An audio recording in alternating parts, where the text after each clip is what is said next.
tonight on Focal Point. Regardless of where it's restricted, women will always access that. What changes is the way it's accessed. Women can do it safely or they can't. We don't want women to access unsafe abortions. It does feel like the public's very much ready for change. We're ready for change, the law is ready for change, but only the politicians aren't ready for change. The important thing for Northern Ireland is to welcome the refugees. They're going to be part of our community. We want schools to welcome them, churches to welcome them, community organisations to welcome them. Sometimes we don't get the same in terms of politicians to show strong leadership in some of the issues, but in terms of community, in our experience, we're very grateful. The community, the population are very welcoming. It connects you to those communities and it gets you a chance to meet people that you sometimes don't meet through your work. It's too easy an assumption to suppose that the Shankill isn't interested in the arts. I feel particularly honoured to have been on both the Shankill and the Falls. I'm very pleased about that.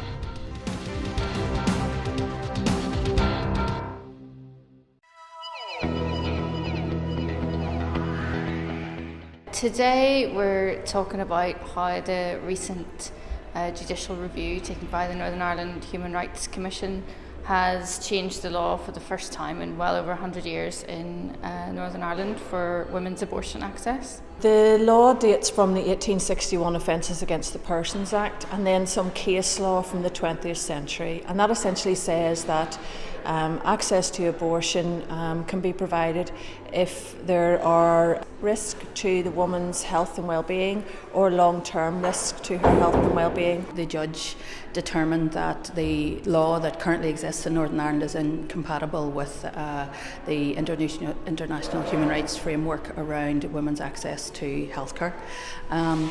There's a number of worrying things in the judgment. First of all, how this will work in practice. Will the Assembly legislate to allow women access to healthcare at home? And secondly, how this will read in law. So there are two things around that. Also, I think what's worrying is women who've become pregnant as a result of rape or incest. One of the things that it did say in the judgment that would have to get or suggested women would have to get a certificate from the police. I don't think there should be any barriers to human rights. I think they should be free and available, and this just puts a hurdle in the way, I think, for women. In reproductive health care, the idea that one can make decisions around one's own body, sexual identity, without recourse to politicians or lawyers getting in the way, is a fundamental human right. And the judge has chimed with our view in the High Court last week. So we now look forward to seeing a change in the law in Northern Ireland, bringing it into line with international human rights standards, bringing it into line with European Convention on Human Rights. If you think about at least 1 in 3 women will have one abortion in their lifetime, then that means that people in Northern Ireland know people or are people who have had to have abortions and had to travel to have them or had to do them clandestinely and maybe not as safely at home. So it would be great again if we could get this all cleared up, but it does feel like the public's very much ready for change. We're ready for change, the law is ready for change, but only the politicians aren't ready for change. If a woman presents with a fetal abnormality or she's been the victim of rape or sexual crime and as a result has a crisis pregnancy, we want them to know that they can stay in medical hands in this country and not have to leave. We're suspicious that it will probably be taken further, but we'll wait and see, and many of us have to then, who were involved in the court case, have to put in other submissions for the remedy to the laws, and again we just have to wait and see what happens there. Sarah Ewart going public a couple of years ago about the circumstances, tragic personal circumstances she and her family found themselves in, that really opened up the debate afresh here, and I think the judicial review that the Human Rights Commission take, that Amnesty intervened in, helped Sarah Ewart to intervene, I think that has really moved the debate on, moved it on to human rights grounds, and I think that's where we need to have the debate and where we need to fix the law. Activism is really crucial around human rights, always has been, and certainly activism around reproductive rights and allowing women access has certainly made a difference in this case and will continue to make a difference regardless of what the Assembly does or doesn't do. We would love to see the Assembly taking this decision. Certainly we're watching with interest what happens over the next few weeks when the second part of the judgment comes out, and also with David Ford and what he intends to do around the executive table. We also know that the guidelines have been published. They don't change the law as it currently stands, and certainly they haven't taken on board anything of the judgment. Things have to move, things have to change. I know there are people there who want abortion to go away. It's not going to go away. Regardless of where it's restricted, women will always access that. What changes is the way it's accessed. Women can do it safely or they can't. We don't want women to access unsafe abortions. Within weeks, though, we will see a final resolution to this case. Of course, there may be appeals, but there are two main options. One is that the judge could declare simply that the Northern Ireland law is incompatible with the European Convention on Human Rights and essentially direct our politicians to fix the law. Or he could say he sees very little prospect of politicians being up to that task, and he could read down an interpretation from the European Court, the European Convention, into our law, which would mean that fresh legislation wouldn't be required. That obviously would be the faster option and would give immediate relief to women like Sarah Ewart, who could, in their next pregnancy, have another fatal fetal diagnosis. Unfortunately, what we're seeing more and more in Northern Ireland is an Assembly failing to legislate for its citizens, and citizens have no other remedy except to go to court. We would love to see the Assembly acting and implementing these laws that benefit all its citizens. Unfortunately, it's not doing that. So you could say yes, it's a step forward. We would prefer to see it, the Assembly take the lead on human rights. After all, when people voted for the Good Friday Agreement in 1998, part of that Good Friday Agreement was the incorporation of the European Convention on Human Rights into domestic law. So that was a democratic vote. The majority of people voted for that, and really the Assembly should be implementing that.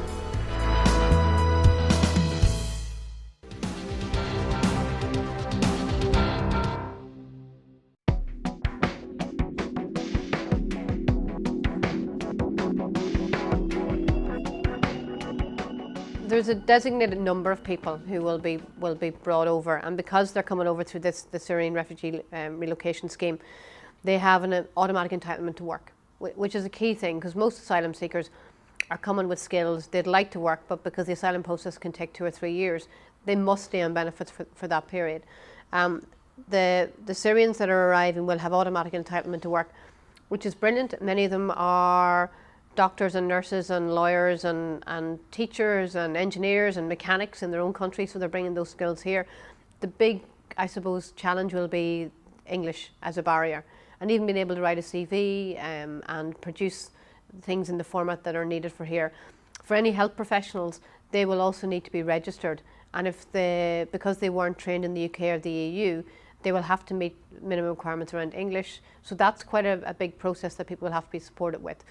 As people from here suffered times ago to conflict, it's the same conflict, maybe different type of conflict, but they move coming from a conflict as well elsewhere. So they need to show the same compassion as if they look into their own story to understand why those people are coming here. And most of these refugees come here, they want to go back one day home. So once everything's set up, they will go back home because, home is home, sweet home. The private rental sector has created a consortium. They're on a list. They're willing to house refugees. They'll be paid by housing benefit. If the people are entitled to housing benefit, the landlords will be paid by housing benefit. So it's not that somebody's been waiting on a house in a certain area is going to be knocked off because a refugee is going to arrive. They're much more likely to probably live in South Belfast, probably live in kind of student land in the private rental sector. In terms of education, I think education is a huge challenge. You're going to have a lot of very traumatised young people and children and young people arriving here, having seen war at very, very close quarters, have maybe been injured by bombs, but have lost family members because of explosions or air strikes, and not having the language. So they're going to be trying to settle into school environments without the language. It's going to be a challenge for teachers, for classroom assistants. It's going to be a challenge for the children, other children, in terms of being able prepared to get to know them. So I think there is going to be a strategy, particularly around education and how you support young people. The flip side of that is that young people will pick up the language very quickly, and often then become interpreters for their parents. But I think teachers will need a lot of support in making sure that people are properly integrated, and that young people who are in schools aren't bullied because of where they're from. The difficulty is, one of the things is, speaking the language. Sometimes, they don't have enough in English language to find work, and as well English, ESOL is not classified as essential skill here, so it's difficult. English class is not free for refugees here as well. In terms of accommodation, it's difficult because there's not a lot of accommodation law, like housing stock from the housing executive. So with the number of refugees coming, it created a lot of stress into the system. So, and as we know, with the conflict here, with areas, the tension between communities here, so refugees come in, it had an extra layer of complexity into the system. So that's why there's been the case of window broken and car been burnt, and this also it creates a lot of tension. But we believe when there's a lot of information around the issues, a lot of knowledge given to communities will help to raise, to bring this type of tension down. The important thing for Northern Ireland is to welcome the refugees. We should just make the effort, as we would to any visitor that comes to our home. We would make the effort. So now that they're coming to our country, then we should make the effort and reach out the hand of friendship. For us as an organization, we're very grateful of the generosity and the compassion toward refugees and migrants coming here, because in reality, is the community, the population are very welcoming. Sometimes we don't get the same in terms of politicians to show strong leadership on some of the issues, but in terms of community, in our experience, they're welcoming. Where refugee lives, they don't have issues usually. They help, they talk to them, they make them, and the community is very buzzed by this sense of compassion and welcome from the people from here.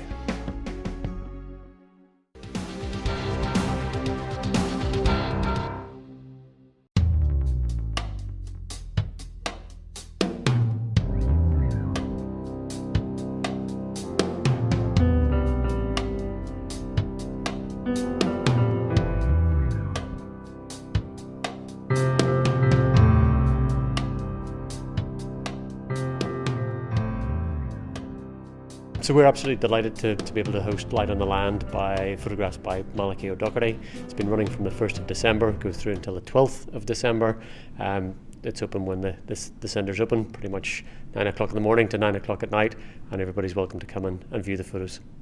It would be wrong to think that the Shankill Road's an area where people aren't interested in the arts. The space that we're in now is the Connor Gallery, and it is primarily devoted to the images of William Connor, who was a Shankill Road man and who's honoured by a statue further down the road. I mean, now we cleared his stuff out to make room for this, and but his stuff will come back in. The people that I meet, the people I talk to, the people, even the men working in the Spectrum Centre who helped me put the pictures up, and their response to them, was all very, very warm and thoughtful as well, considered. It connects you to those communities, and it gets you a chance to meet people that you sometimes don't meet through your work. You also meet people who've already maybe got fixed ideas about you through your other work, because I'm a journalist and I write, and therefore it gives me a chance to communicate with them on a more humane level. Photography, as I approach it, is very different from how I approach writing. And so if you meet me as a photographer talking about these things, then you meet a different me to the one that you might hear on Nolan barking at you about something. So, I think that's what it is. I think it's, it's important for me to have some kind of credibility within working class communities of the Shankill and the Falls. And that might just be a wee personal whim or a wee something needling me a wee bit, but still in all, I feel particularly honoured to have been on both the Shankill and the Falls. I'm very pleased about that.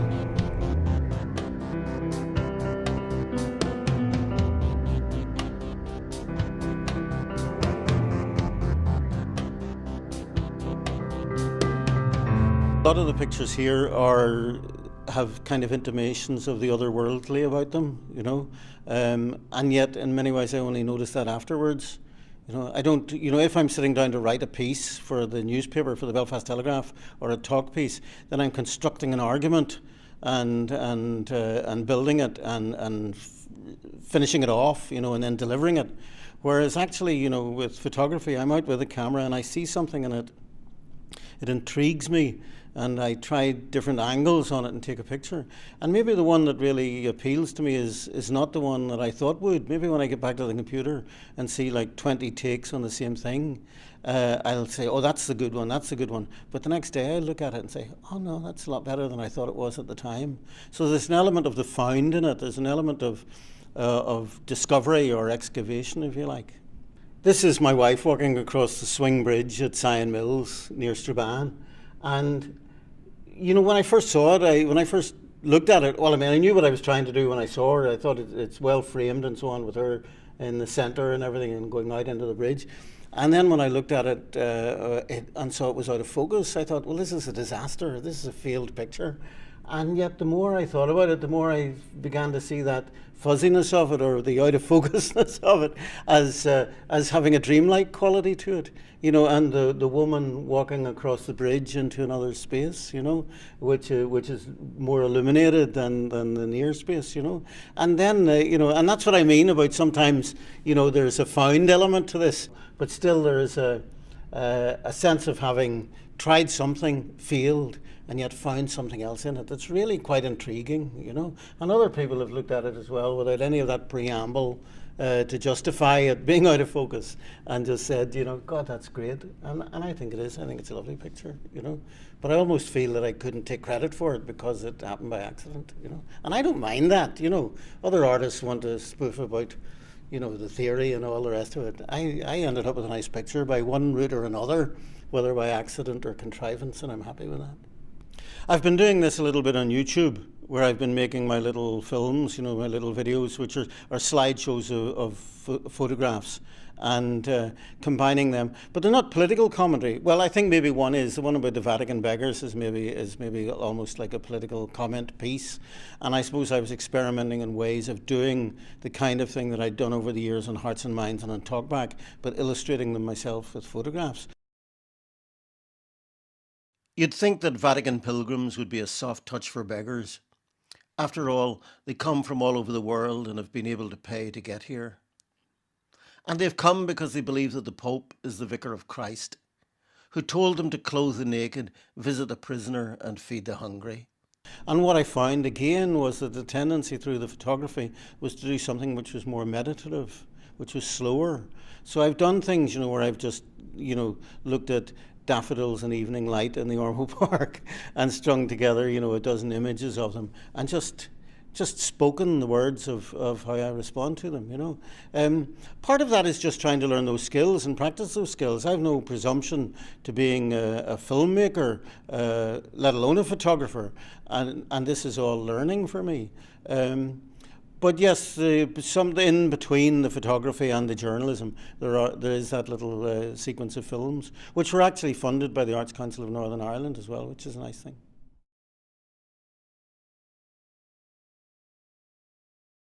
I had seen double exposure images like these, which mix a human form with, say, a wall or a tree, and I'd experimented in reproducing the effect. It wasn't easy, and when I got it to work, I had a sense that the result was a mere trick or a cliché.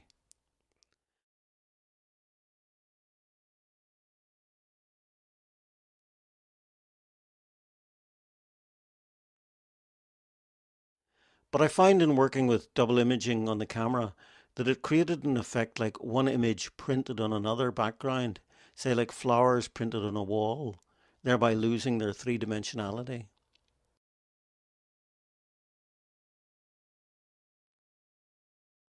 I was able to make the track of an aeroplane look like a scratch on concrete.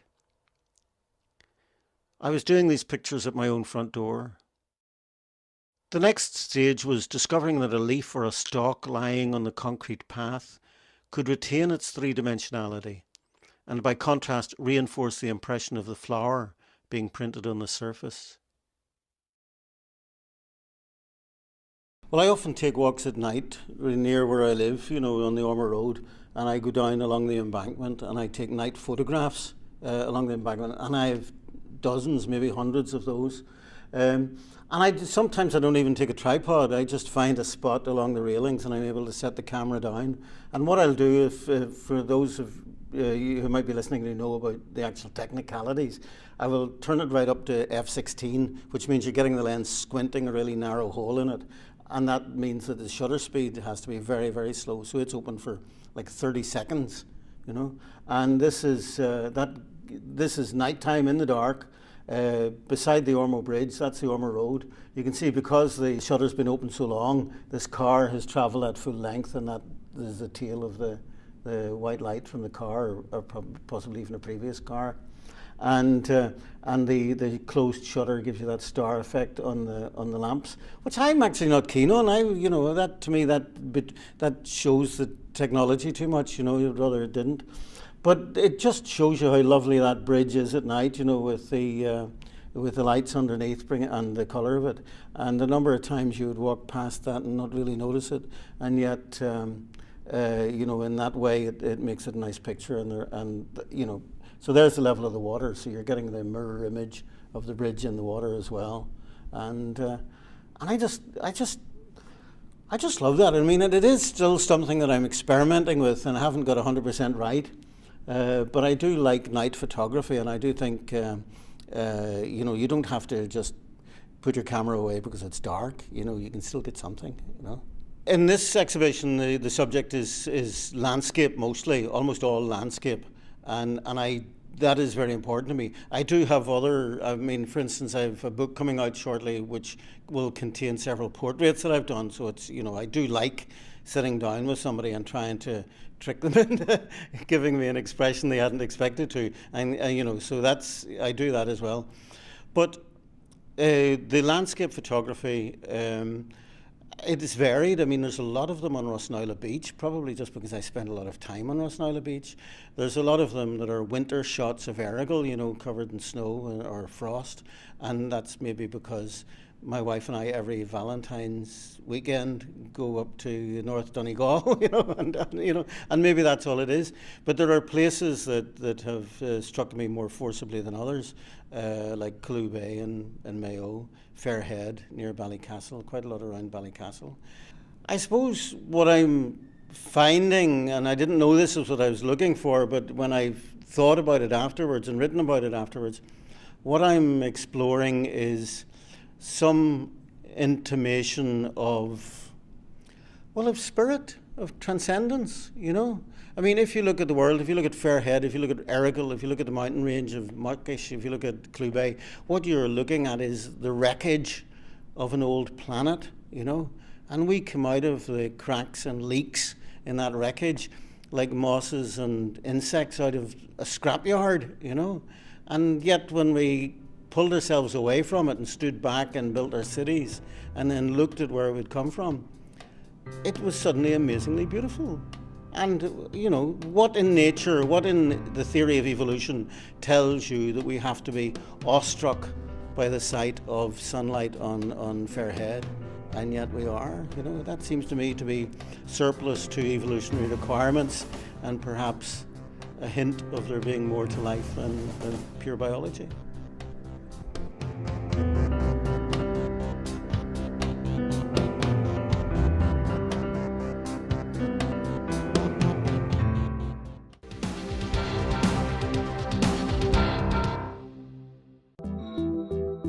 And now, tomorrow's weather.